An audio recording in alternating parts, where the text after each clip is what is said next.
തകർക്കാനിറങ്ങിയവർ തപ്പി നടക്കുന്നു എന്ന് പറയുന്നത് ചിലപ്പോൾ ഈ കുറിക്ക് കൊള്ളുന്ന വർത്തമാനമോ ഉപമയോ ഒക്കെയായി തോന്നുമെങ്കിലും ഇതിന്ന് അന്താരാഷ്ട്ര തലത്തിൽ പ്രസക്തമായ ഒരു വാർത്തയാണ്.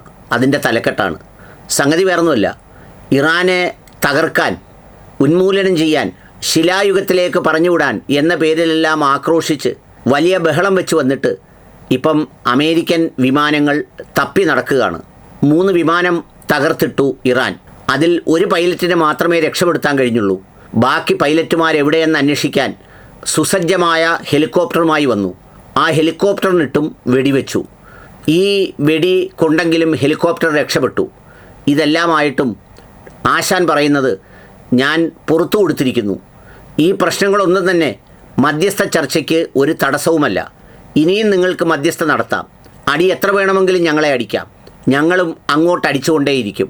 വിചിത്രമായ ഡിപ്ലോമാറ്റിക് റിലേഷൻഷിപ്പിലെ ആരും ഇന്നുവരെ കേട്ടിട്ടില്ലാത്ത ശബ്ദങ്ങളും സമാനതകളില്ലാത്ത സംഭവങ്ങളുമാണ് പശ്ചിമേഷ്യയിൽ നടക്കുന്നത്.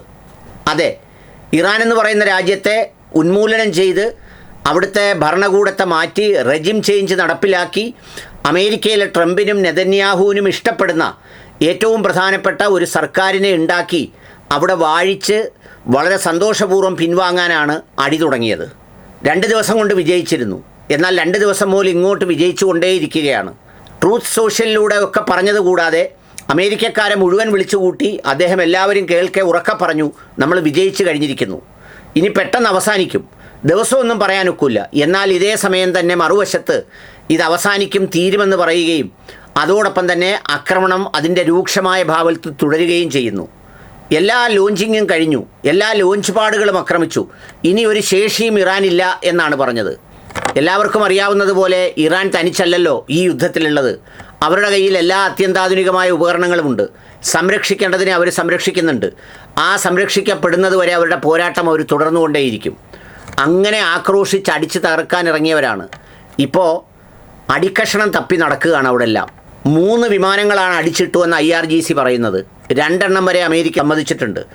ഇതിനു മുമ്പ് 2 എണ്ണം ഇറാൻ അടിച്ചിട്ടിരുന്നു. അതുകൂടാതെ കുവൈറ്റിലും 1 എണ്ണം അടിച്ചിട്ടു എന്ന് പറഞ്ഞു. ഇപ്പോൾ എല്ലാം കൂടി 6-7 വിമാനങ്ങളാണ് ഈ ചെറിയ കാലയളവിനുള്ളിൽ അവിടെ തകർന്നത്. ഇതുകൊണ്ട് 2 കാര്യങ്ങളാണ് സംഭവിക്കുന്നത്. ഒന്ന്, അമേരിക്കൻ ഈ തകർന്നു വീഴുന്ന, വെടിയേറ്റ് വീഴുന്ന ഉൽപ്പന്നങ്ങളുടെ വിലയെല്ലാം കുത്തനെ താഴേക്ക് പോകും. അന്താരാഷ്ട്ര മാർക്കറ്റിൽ പിന്നെ ആരും എടുക്കാതാവും. ആകെ എടുക്കുക പിന്നെ നമ്മുടെ രാജ്യത്തെ പോലെയുള്ള അടിമക്കണ്ണുമാരായിരിക്കും ഇത് വാങ്ങിക്കുക. കാരണം ഇതുകൊണ്ട് യുദ്ധത്തിൽ വിജയിക്കാനൊന്നും പറ്റില്ല. ഏതായാലും അതാണ് ഒന്നാമത്തെ കാര്യം. ഇപ്പോൾ അടിപ്പലക തപ്പിയും അതിൻ്റെ അടിയാധാരം തപ്പിയും അതിനകത്തുള്ള ആളിനെ തപ്പിയുമാണ് അമേരിക്ക നടക്കുന്നത്. 3 എണ്ണമാണ് തകർത്തിട്ടത്. പിന്നെ രണ്ടാമത്തെ കാര്യം, അമേരിക്കയുടെ മേധാവിത്വം, ലോക പോലീസ് മേധാവിത്വം. ഞങ്ങളെന്ത് പറയുന്നോ അത് നീതി, ഞങ്ങളെന്ത് തീരുമാനിക്കുന്നോ അതാണ് വിധി. വിധിയുടെ ഉടമസ്ഥരായിട്ടാണ് മാറി നിന്നത്. പക്ഷേ ഇപ്പോൾ വിധി തിരിച്ചു വിധിക്കപ്പെടുകയാണ്. എല്ലാ അർത്ഥത്തിലും പിടിച്ചു നിൽക്കാൻ പാടുപെടുകയാണ്.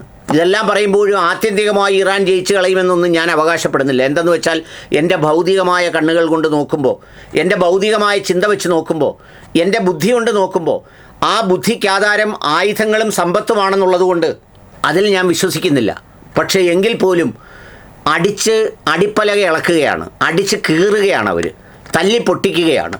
അതാണിപ്പോൾ പശ്ചിമേഷ്യയിൽ നടന്നുകൊണ്ടിരിക്കുന്നത്.